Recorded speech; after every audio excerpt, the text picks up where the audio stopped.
Hi everyone, I'm Hannah and you are watching the Paddy Wagon channel.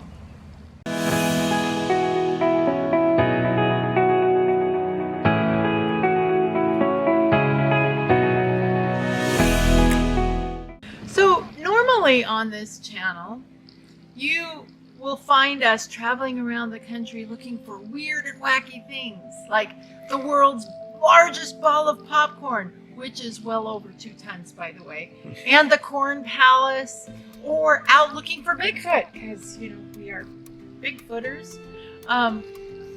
What you won't see on our channel though are campground reviews, because you know what? Everyone does them and we are not everyone. However, today we did want to share our campground with you because it is so breathtakingly beautiful and we are finding so much peace and tranquility and joy being here. So take a walk with us around the Lake Tawakoni RV campground outside of Point, Texas. Find some peace,